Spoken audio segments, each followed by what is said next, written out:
विपिन देव, विभाग क्रीड़ा केंद्र प्रमुख, गाजियाबाद विभाग, शारदा परिवार। अब आप सेकंड पार्ट में देखने जा रहा हूँ। मैं फर्स्ट पार्ट आपको बता चुका हूँ इस लेसन का। सेकंड पार्ट आपको बताने जा रहा हूँ फिजिकल एजुकेशन का। चैप्टर का नाम था शारीरिक सक्षमता तथा स्वस्थता। उसके बाद हम उसके बारे में पढ़ने जा रहे हैं।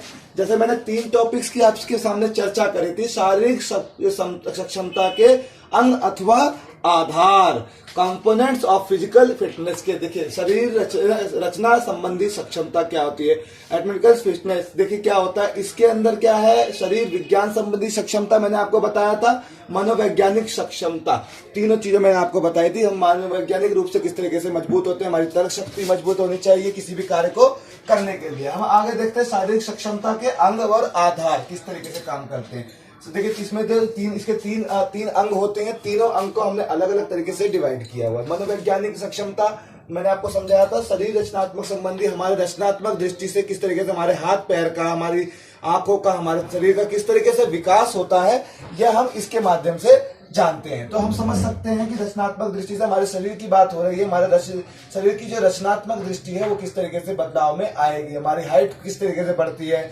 और इसकी पीढ़ी पे हम डिसाइड करते हैं, हमारे जीन्स किस तरीके के हैं, और उस पर डिसाइड होता है कि हमारी रचनात्मक दृष्टि शरीर की किस तरीके से होने वाली है। ये हमारा रचनात्मक दृष्टि है। शरीर का विज्ञान संबंधी सक्षमता, विज्ञान संबंधी शरीर विज्ञान कहता है कि हमारे जीन्स वगैरह जिस तरीके से काम करते हैं उसके ऊपर हमें बताया गया कि हमारे शरीर का ढांचा किस तरीके का होगा। हमारे पिताजी जिस तरीके से लंबे हैं तो बच्चे भी लंबे होंगे, कोई छोटे का दिलेगा तो छोटे का दिलेगा होगा। इसी तरीके से शारीरिक दृष्टि से हमें पता लगता है कि अगर बहुत लंबा खिलाड़ी है तो वह आसानी से बहुत अच्छी जंप कर सकता है, जबकि छोटे कद के व्यक्ति को जंप करने में बहुत ज्यादा प्रॉब्लम्स आएगी। कोई छोटे कद का गठिया तगड़ा आदमी है, मोटा वजन है, उसको दौड़ने में बहुत ज्यादा दिक्कत आएगी, लेकिन लंबे लोगों को दिक्कत नहीं आएगी। ये एक तरीका होता है इसको समझने का कि वैज्ञानिक दृष्टि से कौन किस चीज के लिए प्रॉफिटेबल है, कौन किस गेम के लिए, अगर खिलाड़ी की बात की जाए तो कौन किस गेम के लिए जा सकता है। ये हम तीनों दृष्टि से उसको डिवाइड करते हैं। तो शरीर का विज्ञान हमें डिसाइड करके बताता है कि शरीर के विज्ञान की सक्षमता के अनुसार वो इस काम को आसानी से कर सकता है। तो हमने अभी तक पढ़ा, मोटा व्यक्ति है और वो ताकतवर है और तो वो भारोत्तोलन का प्लेयर बहुत आसानी से बन सकता है। ये इस तरीके की चीजों में डिवाइड किया जाता है। मनोवैज्ञानिक दृष्टि से मैंने आपको बताया था मनोवैज्ञानिक सक्षमता क्या होती है, हमारे मन के तर्क शक्ति को, हमारे अंदर आत्मविश्वास की शक्ति, हमारे अंदर काम करने का लगन, प्रेरणा, ये जो मोटिवेशनल चीजें हैं, ये हमारे मनोवैज्ञानिक सक्षमता के ऊपर डिसाइड होता है कि हम बहुत ताकतवर तो हैं, लेकिन हमारे मन में ये बैठा हो कि हम इस काम को नहीं कर सकते, तो क्या हम उस काम को कर पाएंगे? नहीं कर पाएंगे। ये मनोवैज्ञानिक सक्षमता के ऊपर निर्भर करता है। तो दोस्तों, इसको आप जब लिखेंगे तो आपको जब भी क्वेश्चन आए शारीरिक सक्षमता के अंग व उसके आधार पर टिप्पणी कीजिए या उसकी व्याख्या कीजिए या उसके बारे में लिखिए। तो आपको तीनों पॉइंट लाइन से लिख करके उसके अंदर में लिखना होगा। शरीर रचना संबंधी विज्ञान, शरीर ज्ञान संबंधी विज्ञान और शरीर मनोवैज्ञानिक सक्षमता, तीनों के बारे में हम पढ़ते हुए बता रहे हैं। अच्छा देखिए, वृद्धि तथा विकास। अब मैं बात करूं कि शरीर का विज्ञान संबंधी सक्षमता क्या काम करती है, तो देखिए उसमें क्या होता है। शरीर विज्ञान संबंधी सक्षमता में क्या होता है कि जो वृद्धि तथा विकास की दर है, वृद्धि तथा विकास की जो दर है, उसमें क्या होता है कि शरीर का विकास उसी अनुसार होता है जैसे वो अपनी प्रक्रिया को, अपने शरीर को अपने माता पिता के ऊपर वो करता है, तो उसमें हम क्या कर सकते हैं, आसानी से उसको प्राप्त कर पाते हैं। जैसे हम समझना चाहे कि कोई शरीर है हमारे मेरे पिता भी लंबे है, तो हमारी भी हाइट क्या होगी, लंबी होगी। तो इसको समझने की प्रक्रिया को हम क्या कर सकते हैं, इसको समझना में एक चीज का ध्यान, रोक दो एक मिनट, अब रोक दो। अब हम इसके देखिए कुछ पॉइंट्स आपको बताने वाले हैं।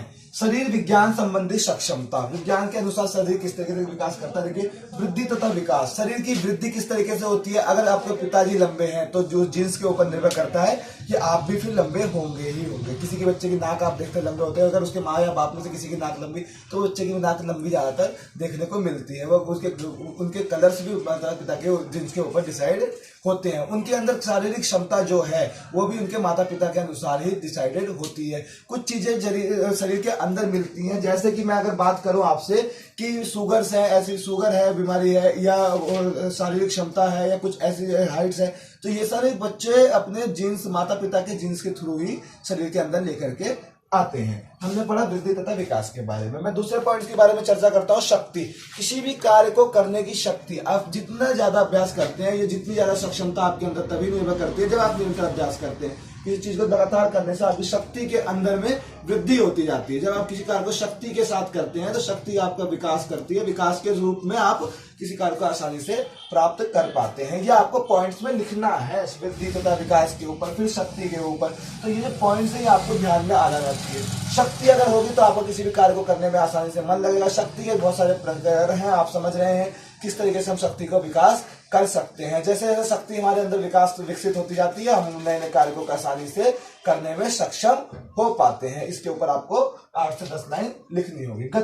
गति किसी भी कार्य को करने की जो प्रक्रिया है वो हमारी गति क्या है, इसको आप ध्यान से समझ लीजिए। मैं अंडरलाइन कर रहा हूं कि शक्ति और गति में थोड़ा सा फर्क है। शक्ति आप किसी भी काम को किससे करते हैं, जैसे भारोत्तोलन का प्लेयर मैंने आपको बताया था, या कोई ऐसा प्लेयर या तो उसमें आप किस गति से आप उसको, किस शक्ति से आप उसकी कितनी ताकत के साथ आप उसको उठाते हैं, ये आपकी शक्ति के ऊपर निर्भर करता है। लेकिन अगर मैं गति की बात करता हूं तो आप किसी काम को कितनी स्पीड में करते हैं, दोनों का डिफरेंस इतना ही है कि वह कितनी ताकत के साथ करते हैं और ये कितनी स्पीड के साथ करते हैं। तो इसमें आपको स्टेमिना और स्ट्रेंथ के बारे में आपको मैं बता रहा हूं कि गति आपकी जो है वो आपको इसमें ध्यान में दिलाने के लिए कि गति आप जितना स्पीड वर्कआउट करते हैं उसके अनुसार आपकी बढ़ती है। जैसे कि आप कई खिलाड़ियों को देखते हैं, वो जो भार का परीक्षण करते हैं, भार की एक्सरसाइज करते हैं, वेट गेनिंग की एक्सरसाइज करते हैं, वेट से रिलेटेड एक्सरसाइज करते हैं, तो वह शक्ति का अभ्यास कराते हैं, शक्ति बढ़ाने के लिए करते हैं। लेकिन गति की बात करी जाए तो गति के लिए वह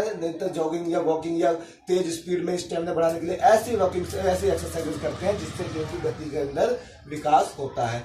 जब हम किसी कार्य को करने के लिए अगर हम जानना चाहें कि हमारी सक्षमता बढ़ी कितनी है, तो हम गति के हिसाब से और गति के स्पीड से हम डिसाइड कर सकते हैं। जैसे मैं आपके सामने एक छोटा सा एग्जांपल पूछूं, अगर मैं 15 से 10 सेकंड के अंदर में मैं 15 सेकंड के अंदर में 100 मीटर की रनिंग कंप्लीट करता हूं, तो कुछ समय बाद मेरे को 12 सेकंड लगता है, तो ये मतलब कि मैंने अपनी गति में विकास किया। क्या किया? गति में मेरा विकास हुआ। और ज्यादा अभ्यास करने के बाद मैं इसको 10 के आसपास ला सकता हूं, तो मतलब मैंने इसी 100 मीटर की रनिंग को कितने समय में कंप्लीट किया? इस समय में कंप्लीट किया। तो यह जो प्रक्रिया धीरे धीरे डिक्रीज हो रही है, ये क्यों हो रही है?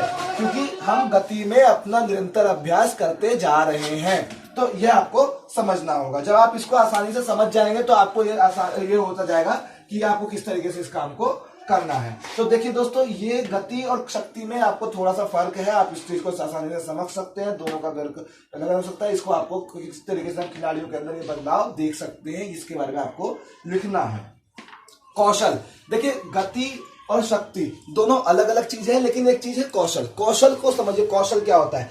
किसी भी कार्य को करने का एक तरीका, हार्ड वर्क होता है और एक होता है स्मार्ट वर्क। तो आप कौशल अपने अंदरूनी शक्ति को हम किस तरीके से कंप्लीट कर सकते हैं। जैसे कि मान लीजिए हमें 5 किलोमीटर की रनिंग करनी है, हम किस तरीके से दौड़ रहे हैं, उसका हमने क्या प्रिपेयर चार्ट बना रखा है, वो पूरी एक प्रक्रिया जो होती है उसको कंप्लीट करने के लिए कौशल का विकास शरीर के अंदर बहुत जरूरी होता है, जिससे हमारी मानसिक दृष्टि से हम मजबूत होते हैं।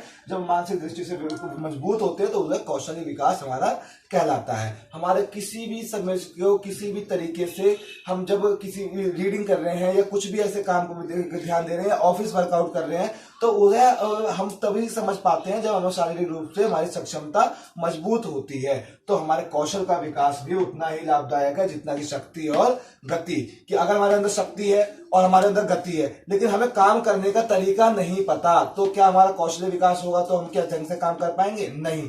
काम वह जो हमने मेहनत करी और उसके अंदर कुछ बदलाव आया तो वह काम है। अगर कोई बदलाव नहीं आया तो हमने कोई काम नहीं किया। तो हमने समझा कि शक्ति, गति और कौशल तीनों हो गया। और मैंने पहले बताया था वृद्धि तथा विकास कैसे होता है। अब हम आते हैं सहन शक्ति तथा स्टैमिना। देखिए सहन शक्ति और स्टैमिना क्या होता है। सहन शक्ति और स्टैमिना में देखिए क्या है, किसी भी कार्य को, किसी भी दर्द को सहने की शक्ति आपके अंदर कितनी है, आप कितनी मात्रा में दौड़ सकते हैं, कितनी देर में थकते हैं, धीरे धीरे कितना आप कर सकते हैं, यह आपकी सहन शक्ति के ऊपर निर्भर करता है। ठीक वही मैं स्टैमिना की बात करूं तो स्टैमिना का ग्रोथ कैसे होगा? हर काम को लगातार करते जाएंगे, धीरे धीरे जॉगिंग करना शुरू किया आपने, धीरे धीरे वॉकिंग करना शुरू किया, फिर आपने धीरे धीरे स्कीपिंग करनी शुरू करी। ये चीजें ऐसी हैं जो आपको धीरे धीरे आपके स्टैमिना में बढ़ोतरी करती हैं और आपकी सक्षमता इसके अनुसार ही धीरे धीरे नापी जा सकती है कि आप किसी काम को कितने स्टेमिना के साथ कर सकते हैं, कितनी देर तक कर सकते हैं। यह आपकी सक्षमता के ऊपर निर्भर करता है, आपके स्टेमिना के ऊपर निर्भर करता है। तो आपने देखा कि शारीरिक सक्षमता के अंक के आधार पर सबसे पहले शरीर रचना संबंधी सक्षमता आती है, फिर शरीर विज्ञान संबंधी सक्षमता आती है, मनोवैज्ञानिक सक्षमता, उसके बाद इन तीनों पॉइंट्स को आपने समझा। उसके बाद शरीर विज्ञान संबंधी सक्षमता के पॉइंट्स ज्यादा आते हैं, मैंने इन पॉइंट्स क्लियर कर दिया आपको।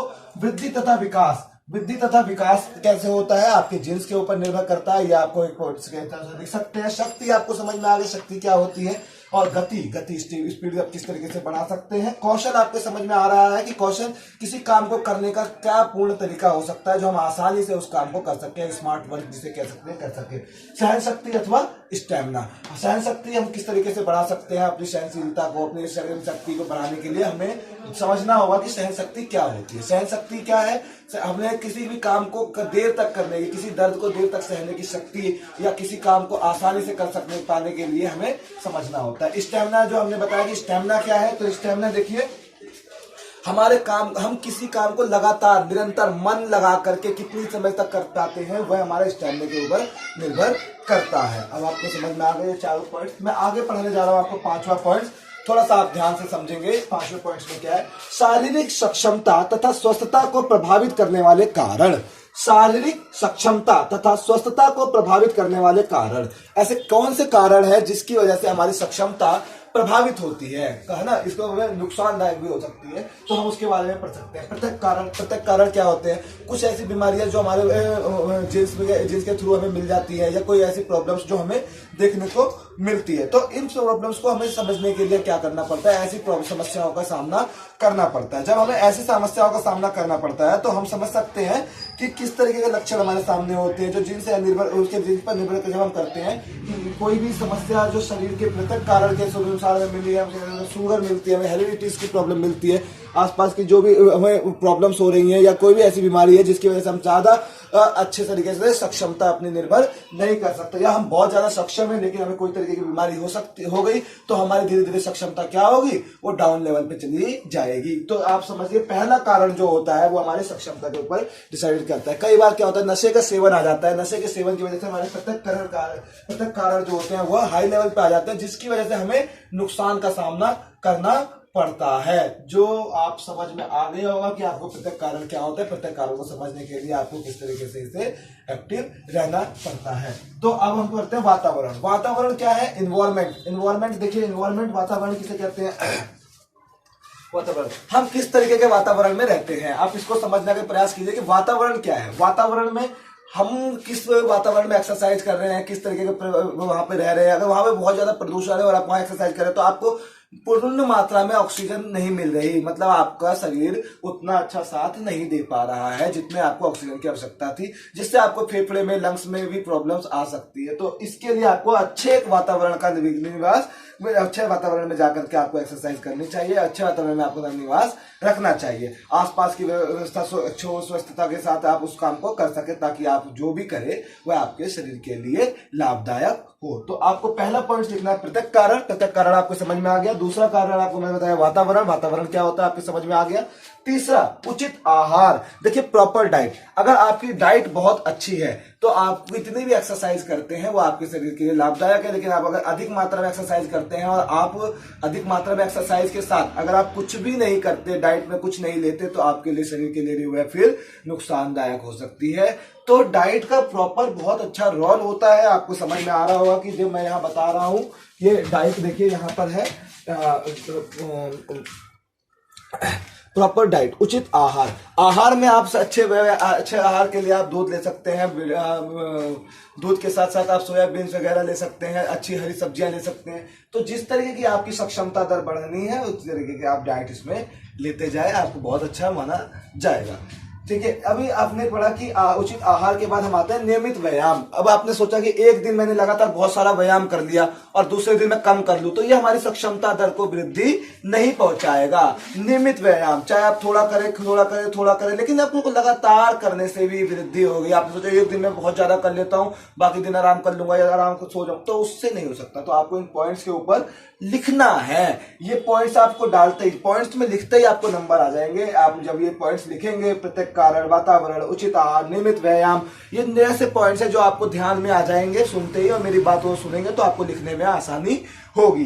तो जब नियमित व्यायाम आप जो कर रहे हैं उससे आपके अंदर एक बदलाव महसूस होगा, जिस बदलाव के कारण आप किसी भी कार्य को आसानी से कंप्लीट कर सकते हैं। उस नियमित बदलाव और नियमित व्यायाम से आप अपने अंदर जो चेंजेस लेकर के आएंगे वह आपकी सक्षमता दर को बढ़ाने में लाभदायक होने वाला है। तो अब हम आगे पढ़ते हैं उचित विश्राम तथा निद्रा। देखिए बहुत अच्छे एक्सरसाइज के बाद हमें बहुत जरूरी है व्यायाम की। व्यायाम क्या है? व्यायाम के बाद हमें किसी चीज की आवश्यकता है? आराम की। आराम बहुत जरूरी है। जब आप आराम करेंगे तभी आपके शरीर का विकास और आपके शरीर को प्रॉपर एक जो वो मिलती है एनर्जी, वो तभी मिल सकती है। निद्रा बहुत जरूरी है। निद्रा से बहुत सारे, अगर आप ढंग से सोते नहीं है या व्यायाम के बाद आप अपने शरीर को आराम नहीं देते हैं तो आपको बहुत सारी समस्याओं का सामना भी करना पड़ सकता है। तो बहुत ही जरूरी है आपके लिए उचित निद्रा। नमस्ते।